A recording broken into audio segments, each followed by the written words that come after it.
Illinois basketball does what they're supposed to do, and that's take care of a really bad basketball team.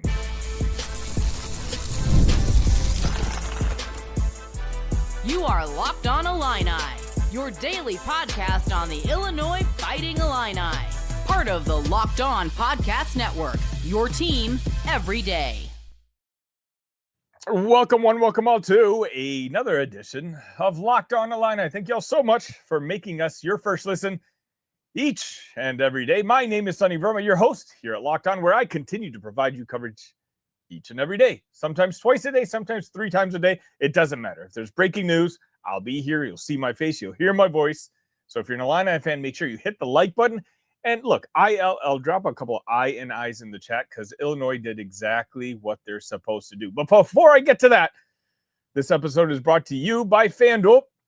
Before tip-off, check the FanDuel app and see what's dropping during NBA Happy Hour every Friday from 6 to 7:30 p.m. Eastern. So Illinois with an 81-55 victory this evening. And I'll be honest, this was one of those games where if you didn't watch it, I don't blame you. I think there's a lot of other things you could have done. There's a college football playoff game that's a lot more entertaining than this one. But, if you're watching this for the recap, that's what I'm here for. By the way, those of you that are in the chat, I appreciate you. Hit the like button. And later on in the show, leave comments, leave questions. I'm going to address all you guys. If you guys want to talk football, I'm even down to talk football in that third segment. If you have questions about this transfer portal, that's happening. But let's recap this game. This was a game that was pretty early in hand for Illinois. I love my Discord, Talk Illini Discord community. I think with about 13 minutes left, the score was 16-8, and folks were complaining that we played down to competition. And at some point, we had almost doubled the opposition, and still there were vibes that I'm just complaining. But you know what? I don't blame you guys because how else do you enjoy this game today? This was one of those really, you sit back, put your legs up, and just watch an absolute beatdown. But that's for us, right? That's for us. What I wanted to talk about, at least for this first segment, is the nature of this basketball team. This was a classic trap game. Okay, look, for the previews of all my shows, the previews for all the games, those preview episodes, what I like to do is skim through 3 or 4 of the opponent's previous games to just kind of understand who's good, what kind of offenses they run, and how much of a game I feel like this game is going to be. With Rutgers, I watched one game and I was like, okay, I'm going to find a better use of my time. We have this game at home. Illinois should take care of business. And everything you saw out there today, it kind of matched what my feeling was. But the thing is, Brad Underwood and the coaching staff, right? This talking about a classic trap game. You've won 3 games in a row coming into this game. You have that game against Iowa on Sunday in Iowa City. Iowa is going to be coming off a loss at that point, and you wonder if there's a look ahead, right? If me, with my amateur eyes, can see that Rutgers is not very good, then Brad Underwood, when he's trying to hype up Tommy and Keaton and all these guys in the locker room, telling them why Rutgers is a threat. These players know Rutgers isn't a threat. And so there was a chance that this team could have been complacent. And quite honestly, early in the season, they might have been complacent. In fact, last year, this team probably would have been complacent. And so, maybe this is a stretch. You let me know if you guys agree with me or not. But what I'm liking about this team compared to what this team looked like early in the season is they've become very much more businesslike. They know they've got a job ahead of them, and they just simply get that job done. It's not sloppiness anymore. Again, the final score 81-55. If you guys haven't updated, I go live immediately after the game. So if you guys, anyone in the chat can tell me what the updated KenPom is, I would appreciate it. I'm actually curious if it goes up or down, at least on the defensive side. Especially with a 16-point first half, I believe they allowed. Let me take a look at that real quick. It doesn't matter. But regardless, what I want to see is we're used to seeing one of the frustrations of a Brad Underwood team is we know the ceiling is always high, and we talk about that all the time. It's a running joke amongst Illini fans, and it's more so a running joke because it pisses other fan bases off. Okay, that's kind of why I say it. But it's frustrating because on any given night, when you're playing teams that aren't good, all of a sudden this Illini team tends to sleepwalk through games, and you can lose something that you shouldn't be losing, right? Penn State almost felt like that. But now we have to start questioning. Like, I know a lot of the vibes in here, and I don't blame you guys. A lot of the vibes in here after that Penn State game was Penn State stinks, and we only won by 8 points. And that's understandable. But you take a look at what this Penn State, look at their schedule. They almost beat Michigan. Was it last night or the night before? It came down to just a poor execution on a last second shot. They had an opportunity to win that game against Michigan without Mingo, one of their best players. So that Penn State team might just end up being better than we gave it credit for. But regardless, an 8-point win there. Michigan State only beat Penn State by 2. Illinois, on a game that could have been a classic trap game, Brad Underwood didn't let that happen. And that's going to be important now, but it's also going to be important later. When we lost that game to Nebraska, my everydayers, and I appreciate each and every one of you, especially those of you who joined me for every single post-game live. You guys remember what the vibes were after that Nebraska game? Where we're talking about, look, the next 7 games, all games we should win. But I think I set the over-under at losses at, 1.5? I said, I'm going to go ahead and assume that we're going to lose one of them. It's a simple matter of, are we going to lose a second? And I don't know if I believe that anymore, right? When I said I know we're going to lose one of them, it's because classically a Brad Underwood team doesn't show up on a night that they only need to give 80% effort and they're going to go out with a win. They show up at 60% and we lose a game we shouldn't lose. Now, here I am jinxing myself. Do I not hear myself? I've been an Illini fan for 30 years and watch the next post-game live. I'm going to be looking in the camera and saying, my bad. But you guys get my point, right? You guys get my point. The way they've been taking care of business in this 3-game win streak now, it's in a way, they seem locked in. Like they know that the defense in particular, and that after that Nebraska game, in fact, you can say after that Ohio State game and then the Nebraska game, like it just wasn't good. But they've locked down on defense. Like they've really turned things around. And this was a team that I didn't think could be a good defensive team. But did you guys know that since December 14th, Bart Torvik has this Illini team as the best team in the country? Now, I'm a big analytics guy, right? Like when the AP ranking comes out, I never care much for it. When we're talking about football and people were talking about this being a college football playoff team and winning 10 games and 11 games, and yet when I saw Vegas and the analytics say this was an 8.5 win team, like for me in my brain, I was like, okay, it's probably closer to an 8.5 win team. It's funny I say that because we watched this team and this was what? A C+ effort? Give me your grades for Illinois' performance today. Maybe a C+. They shot 47%, 16 of 34, but Rutgers stinks. 6 of 17 from three-point line, 35%. 71% from free throw line. You're talking about maybe a C+, B- effort, and this game was over 7 minutes into the game. This was a 26-point victory against another Big Ten opponent. This team may just be good. This team is good. When your C+ effort beats down an opponent like the way they just did, and who was the opponent we beat down 2 games ago? My brain's not even there right now. Sandwiched in between this Penn State game. When this team is playing on all 4 cylinders, that's why they have the potential that they do. That's why we talk about this team being a potential Sweet 16, Elite 8, Final 4 type of team. You know what? I've got a couple. Let's talk about Tommy a little bit. Let's talk about Tommy right after this.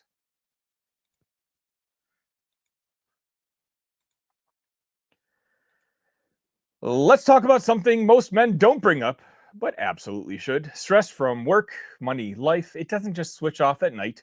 And when it shows up at the worst possible time, Rouge at Ready is designed to help you take back control. Rouge at Ready is a next-generation prescription treatment created to support both the brain and the body so you can feel present, confident, and ready when the moment matters. Rouge at Ready combines 3 clinically proven ingredients in 1 mint that dissolves under your tongue so it absorbs fast. You connect with a board-certified doctor online and everything ships discreetly to your door. If you've been thinking about taking the next step, now's the time. Head to Rougiet.com/lockedon. That's RUGIET.com/lockedoncollege to get 15% off your order for a limited time. Rouge at Ready. Feel present, feel confident, feel ready.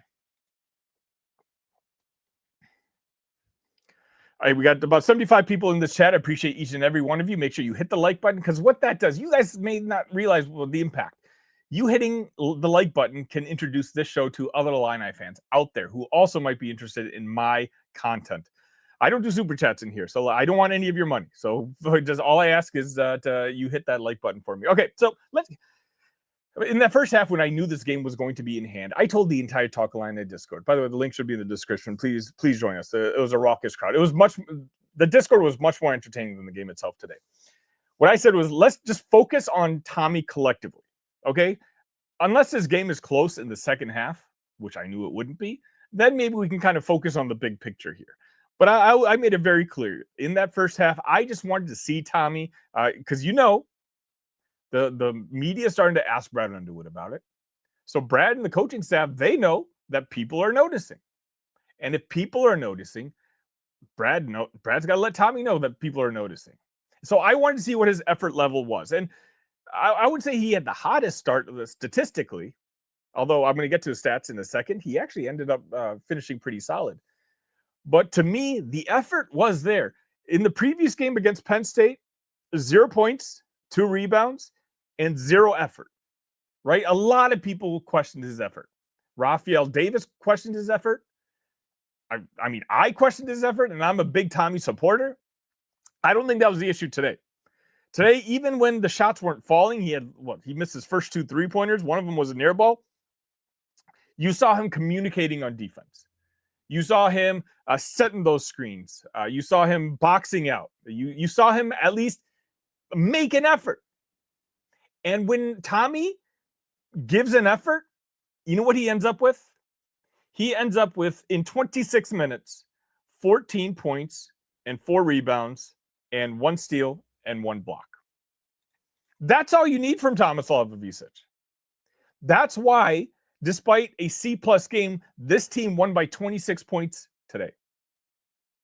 Tommy was a plus 15, and Zvonimir today, in 14 minutes, only had 2 points. Now, Zvonimir was pretty active, but his box score doesn't look all that great. But it doesn't matter, right?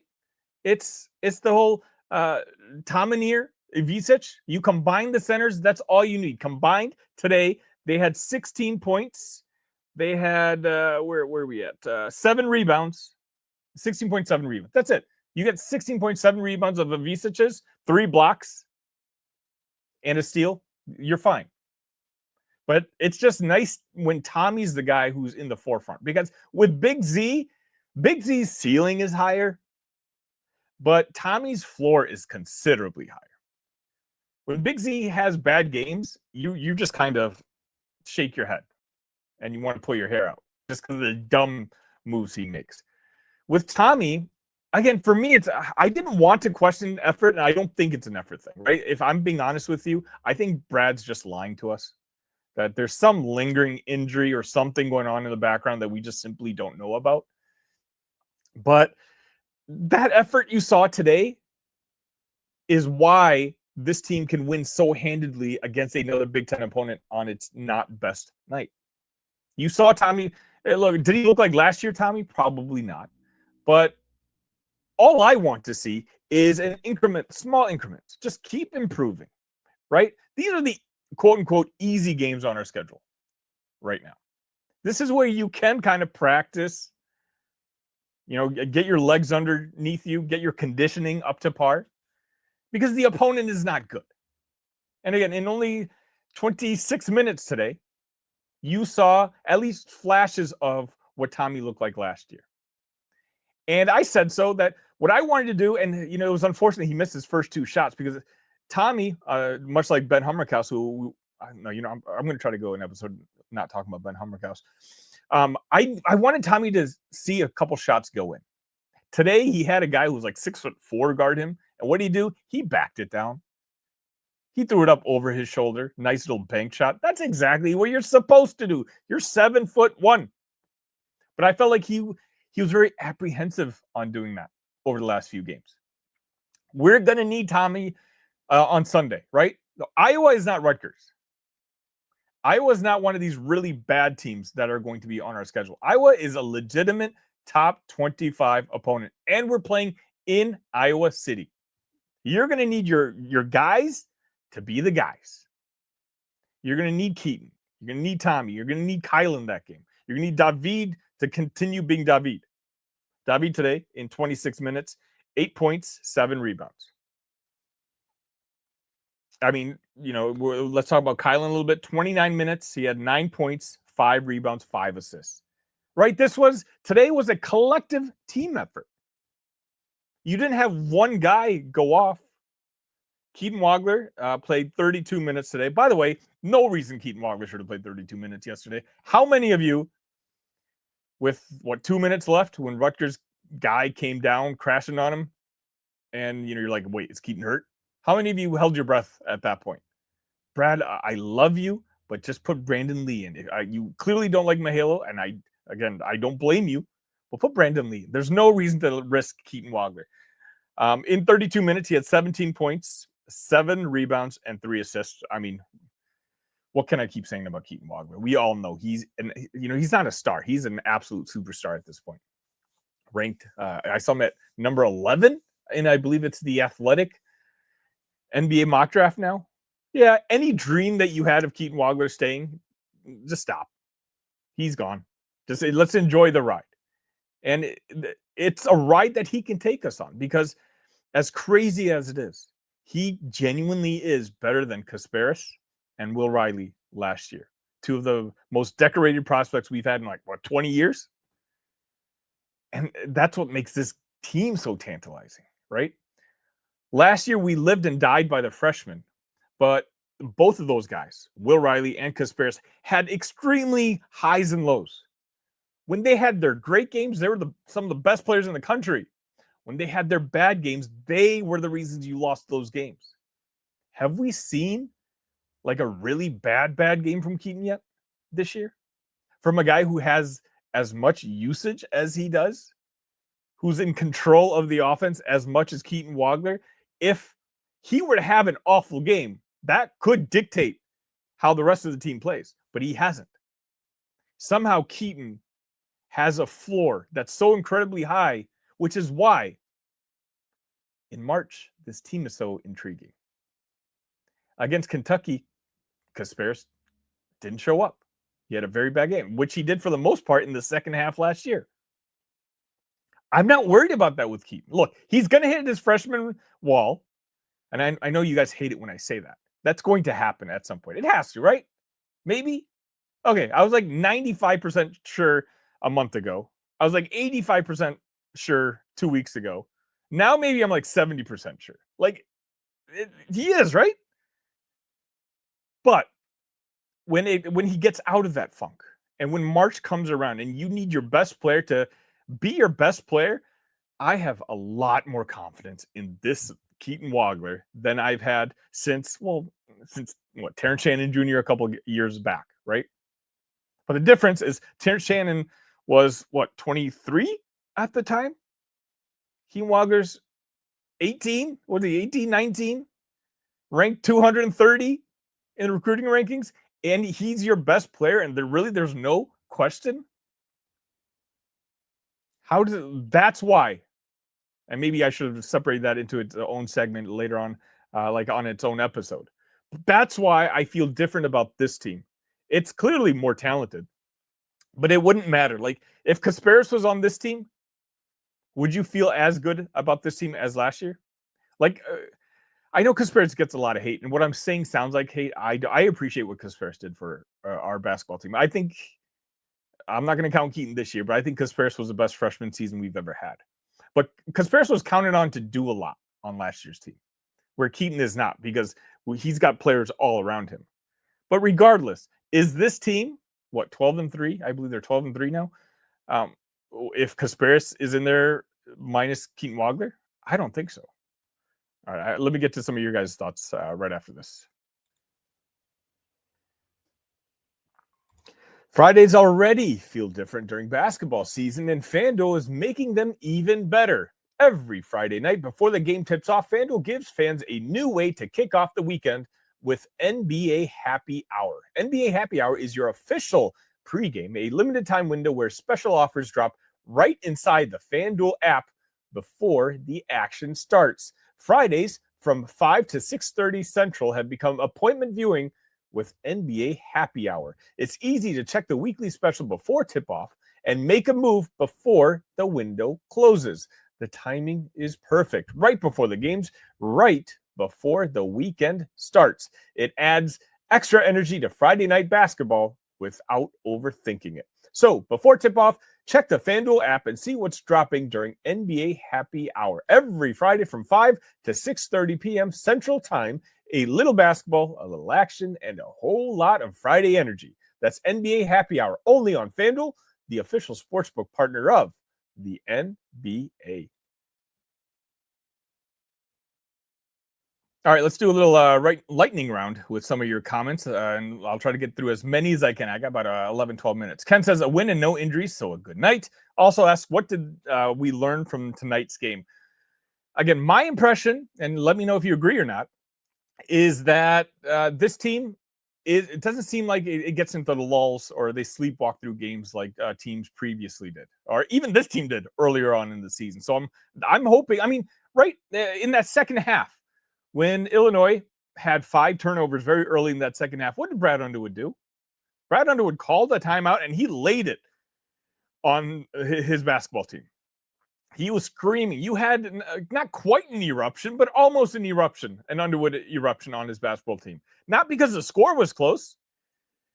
They're still up like 30 points.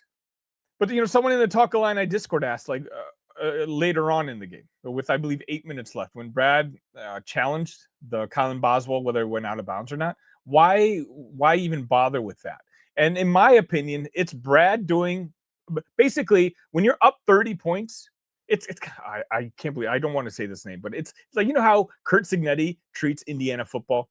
He's got the stone face and he tells his players to be playing at all times, regardless of what the score is. I think that's what happened at that 8-minute mark. Like, Brad Underwood understands that, look, he wants his team to play at 100% effort, regardless of what the situation is, regardless of what the score is. You're still counted on to execute. And if he's going to hold the players accountable for that, then he needs to hold himself accountable for that. He needs to be coaching like the game is tied with a minute left, because that's the type of effort that he expects out of his players. And so when he erupts on his team for having 5 turnovers, why? It's because he's trying to set an example. When he uses a coach's challenge despite being up 25 points, why? Because he's trying to set an example. Let's see. Paul says Jake played tough. Jake had what he was. I had to use him as the thumbnail for today's game because, yeah, absolutely. He had a great game himself, trying to pull up his stats. 21 minutes, 12 points, 3 rebounds, 4 for 7 from 3-point land.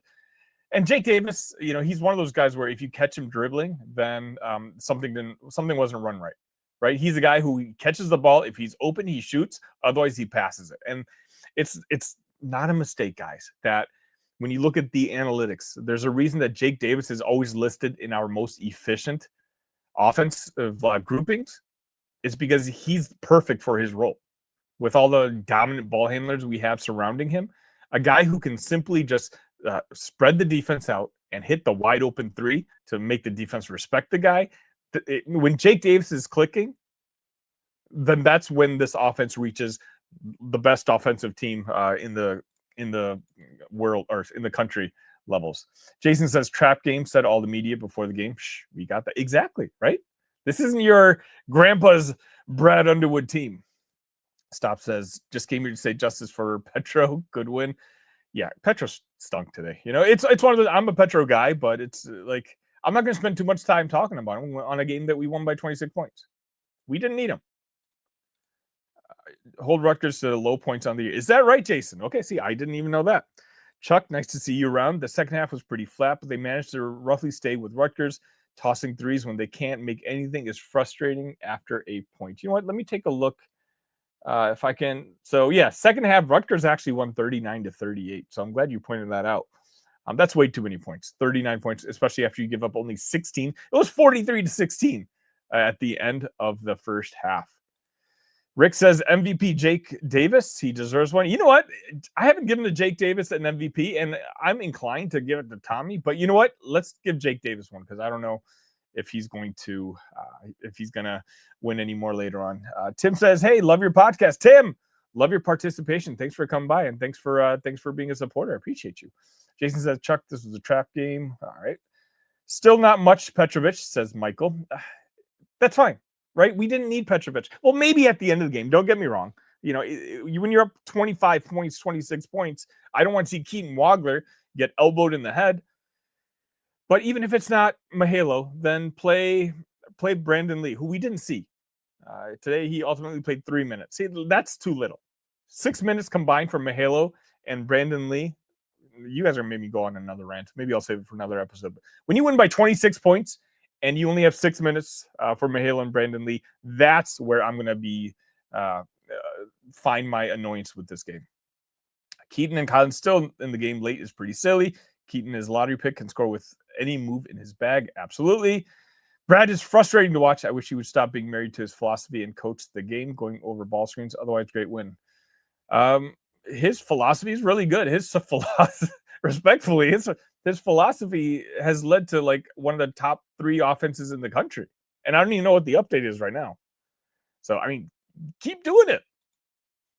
Jason says, solid Tommy, great Jake, solid Keaton, great rebounding. Petro is out of the rotation for big games. If it's fine because our rotation is big enough. We have 8-9 guys that we can play. So, it's not a big deal. Michael says, first time caught you live, like all your stuff. Michael, I appreciate you. Thank you for stopping by. Cookie says, more importantly, what's going on with the defensive line in football? Cookie, I wish I had an answer for that. When I talk about some surprises, today was one of them. With McCollum leaving, I assume let me know if you watched today's episode. Today's episode was literally me trying to say you have to give Brett the benefit of the doubt until you can't. And so I'm giving Brett the benefit of the doubt because of results. 19 wins in the last 2 seasons. But, I mean, this defensive line right now, we're almost in an emergency situation, right? And so I really want to see what kind of rabbits Brett has that he's going to pull off. Because right now, as is, this defensive line needs help. Otherwise, you're really going to be counting on some of that young talent. And I don't think you need to do that anymore. But who knows? Again, Alex Perry came out of nowhere. I had no idea, and I think that was a fantastic get, and I'm going to be talking about him on tomorrow's episode. Ross says, hats off to Tommy. Let's see. Petro serves, no purpose. William says, why is this offense so disinclined to cut too much passing around the perimeter for my taste? I know it's 5 out, but still. William, brother, this is one of the 2 or 3 best ranked offenses in the country. They can score with anybody. On their C-plus game, they can shoot 47% from the field and, win by 26 points. So I don't think the offense is really the issue with this team. Usually it's the defense, but even lately, the defense has really stepped up a notch. Jim says, my level of interest in this game was essentially to see if we got the old Tommy back. Yeah, I mean, like I said, in the talk line in Discord, I simply said, hey, this game is not going to be interesting. Watch Tommy. And we kind of collectively gave our thoughts. Ross says, I believe Petro will find his use this season at some point with his energy. He is lightning fast. Stop says, Petro only played 3 minutes in blowout. That's not a basketball decision. Pointing out that he didn't get late time. Tommy played better, but damn, he still needs to rebound better. I thought it was okay today. I mean, 4 rebounds in 26 minutes. Yeah, probably you want a little bit higher, but it's not like he was a fantastic rebounder before. Like, the effort, that's all I really care for. Richard says, why did they stop playing in the second half? I thought the game is 40 minutes long. And you know what? You know who agrees with you? Brad Underwood. Brad Underwood really laid it into the team in that second half. I love seeing that because I know Brad's done this long enough. He's seen his own teams get complacent long enough. He doesn't want that to happen this year. C3 says, I love this team. Seems more in control and does what they need to do. Last year's team could have a meltdown in a game like this or the last one. Yeah, maybe not this one in particular, but yeah, there were games where, I just think of the USC game, just very disappointing. Petro is the type of player that needs minutes to feel comfortable, and the team just doesn't need him right now. Let's see. Ross says, Keaton slows things down. So if we can tune up Petro, it would be a wild card to completely speed things up. Guys, we don't need Petro. Can I be honest? I'm a Petro guy. We don't need Petro. I'm not trying to be mean. Like, hopefully we don't need Petro. Because if we need Petro, it's because Keaton or Kylan are hurt. But I think collectively, and I mean this respectfully, like I get it, in a 26-point blowout, there's it's hard to think of things to talk about. And somehow I've been on for 31 minutes talking. But and maybe Petro is the guy, but I think at this point we're halfway through the season, right? And I don't think it's Brad not giving Petro chances because he played Petro 3 minutes in that first half, and Petro just didn't look all that good. I mean, point and simple. It's one of those things where if this team was struggling offensively, I'd agree with you. It's like, okay, let's try to figure out how to get Mahalo going. Maybe he can provide another angle, but right now this offense is just so good. Why mess with it? At least that's what, again, I'm a Petro guy. Agree on Penn State. That will end up looking a lot better. All right. I think I'm going to kind of wrap things up there. I appreciate each and every one of you. Again, I think I'm going to be doing another show tomorrow as well. I've got a few thoughts in my mind, and this wide receiver pickup I really like. I really do like. And we had a top prospect recruit in the stands watching this game. So hopefully this game left a good impression on him. I'm going to scout him for you guys. I just watched this tape earlier today, about for an hour and a half. But as I told some of you, I wasn't sure if I was going to do a post-game live today because it's my son's birthday. I'm going to go put him to bed. Until next time, ILL. Love you guys.